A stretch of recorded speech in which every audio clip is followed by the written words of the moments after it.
Okay, here we go. So I couldn't figure out how to record my face while I was doing that, and where I could see my screen and my face without having to request a demo from the one that you mentioned um, on the announcement. But anyways, hopefully this works for you. So my presentation is on chapter 8, and it is titled Purpose, and I really enjoyed this chapter. Um, and purpose, as defined in the book, is the intention to contribute to the well-being of others. And it mentioned how interest and purpose are both sources of passion, and that the passions of gritty people depend on both of those things. It's not um, the interest will be all that contributes to the grittiness of a person or the purpose. It's actually a combination of both. And um, it's what I found interesting in the book too is that it says that usually one comes before the other, and yeah, as it's some find purpose first while others find interest. And Alex Scott is an example of someone who found passion first, and then interest came later. But so she was diagnosed with a neuroblastoma when she was 1 year old, and so her whole life was in the hospital basically. And while she was in the hospital, she said, "When I get out of the hospital, I want to have a lemonade stand." And so when she got out, it was before she was 5 years old. She decided to go through with that passion, yeah, what she wanted to do. And she started her own lemonade stand. And she, her reasoning for all of the money that she got, the reasoning for the lemonade stand was to raise money to help other kids and to raise them for the doctors to help other kids like they helped me. And so the first time she did a lemonade stand, she raised $2,000. Um, and she inspired so many other people that she actually, so she died, she passed away 4 years later, after she got out of the hospital. But she inspired so many other people that they raised over $1 million, just doing lemonade stands like her to raise money for doctors. And then after she passed away, her parents started Alex's Lemonade Stand Foundation for Childhood Cancer, and it has raised over $100 million for cancer research. So that is a very good example of passion. And she just, it was all about helping other people. It was never about her raising money for her. And so I thought that was super cool. Um, and then the book kind of took a turn where she pointed out that pleasure has to be involved somewhere, um, with along with purpose. There has to be pleasure somewhere. It's not just interest and purpose. Pleasure has to play a role somewhere.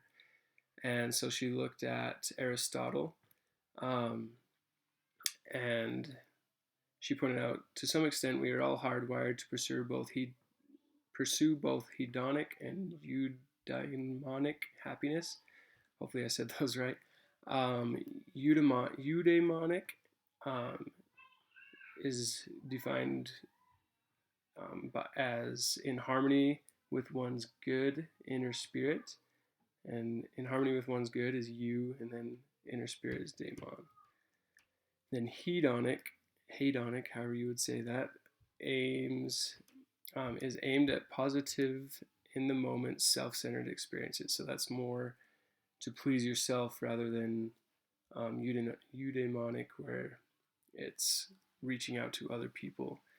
And the author, she surveyed 16,000 Americans, adult Americans, and she found that pleasure is moderately important no matter how gritty you are, However, gritty people are dramatically more motivated when they um, more motivated than others to seek a meaningful, other-centered life.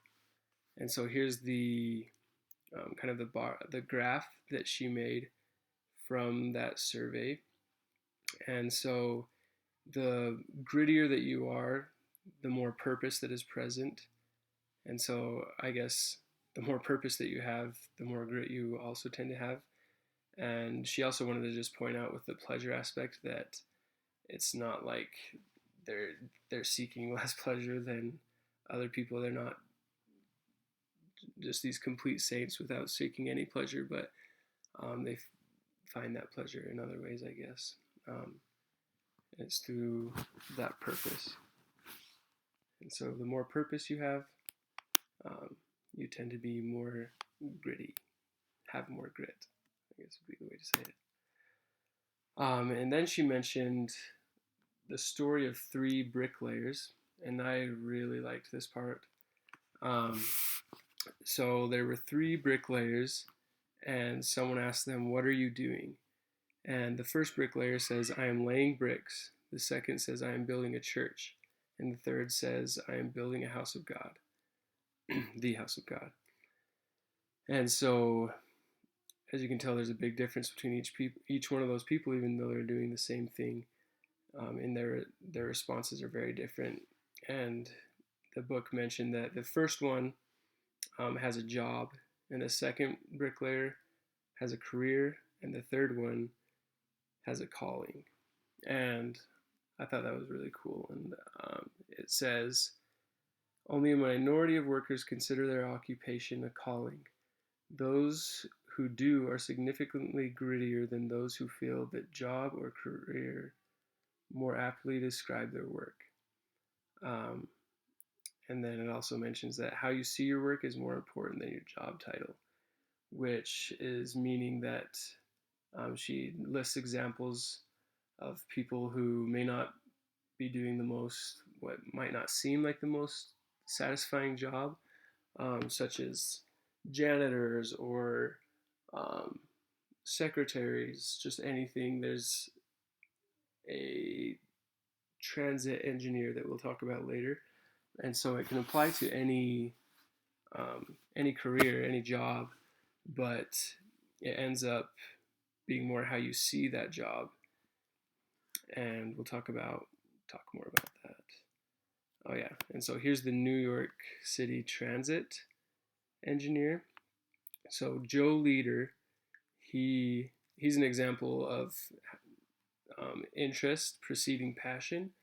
Like Alex Scott that we talked about earlier, she had passion and later came the interest with the lemonade stand, but Joe Leader, interest preceded the passion, where interest, yeah, came before it. So um, right now he's the senior vice president at New York City Transit, which is basically, so in another way to say it, it's he's the New York City Subway's lead engineer, and which is a lot of subway. So in the book it mentioned that if you were to take all of that transit, that subway, and lay it all out in one straight line, it would go from New York City to Chicago. So it's a lot of things going on underneath, under New York City. And so he started in transit to pay back student loans, and just needed a job after he graduated. And so there wasn't much passion behind it. He just needed to get some money to pay back the student loans that he built up during school. And then it mentions that it became fun for him. And then within a year, he began to look at his job differently. And in his own words, he said, "I began to feel like I was making a contribution to society. I understood I was responsible for moving people every single day. That was when I felt like I had a vocation, or I would say a calling." And so it evolved from just something that I was doing for money, which could be said like the bricklayers, it would be more of a job or maybe even a career, but Started off at more of a job, but then became a calling as he realized, as he changed his mindset to being something more important and more than just engineering these things and making money, that it was actually helping people in their day-to-day life. And I guess I'll stay there. And the book also mentioned that it doesn't matter, and I guess I touched on it a little bit, but it doesn't matter what job you're in at all. And it doesn't matter if at first it doesn't seem like a calling, but it just depends on how you look at it, and it can evolve into something like that if you just look at how you're affecting other people in a positive way, and it can become more something like that. And the author also talked with Bill Damon, and he's a Stanford developmental psychologist. And his quote is there on top. It says, "Everyone has a spark, and that's the very beginning of purpose." And so he's been studying purpose. It says this is his 5th decade doing so. Um, and so he's been looking specifically at purpose for a long time now. And he talks about this spark. And he says everyone has a spark, and it comes from observing. I mean, I guess he didn't say that. That's kind of just, that's just what he talked about. Everyone has a spark, and it comes from observing a powerful role model. I mean, purposeful. Observing a purposeful role model. And so when you look up to someone, you're finding a role model that has a purpose in their life, then it can then transfer onto you. And so he said, what matters is that someone demonstrates that it's possible to accomplish something on behalf of others. And I just listed these pictures of people that could potentially be role models for people. And LeBron James here, he actually happens to be one of my role models from life. I've just, from the things that he's done in his life and the things that he seeks to do for others, he, within the last few years, opened a private school for underprivileged kids, and he actually pays for the majority of the things that they do in school. He buys them bikes, actually, all their books. He buys them, like, obviously the safety, like helmets with the bikes. He just provides so many things for these students, um, and it's really cool to see that. And he's like, it's been something that has always been on his mind. I mean, it's been for many years prior to making the school. He wore a band, just like a rubber, whatever it was called, just bracelet band things that said "I promise" on it. And it was actually the promise was to make that school, and I think, yeah, that's the name of the school, is something, promise is in the name. Anyways. And so just the way that he is looking to serve is something that I've found super cool. So hopefully that can rub off on me as well. It has created a spark in me. um, and yeah, and so really it talked about that spark can come from anywhere. And he said ideally that's that person, that role model that you look up to, you can see not just through the success, but through the hard times as well. And that is what can help you become like that, is to see that it's not all just rainbows and butterflies, but it takes work and takes that grit. And it doesn't have to be particularly someone famous, a celebrity, but it even talked about people's mothers could be that, or yeah, different family members. And so um, yeah, and I really enjoyed this chapter, and I think it did a lot for me, and the understanding the importance of purpose, and that it's not just self-centered, what I can do for myself, but just how purpose really comes from looking outward and finding what you're doing for other people, and that's what brings the lasting success and that lasting grit in yourself that it talks about. And then there's my reference of the book. Thank you.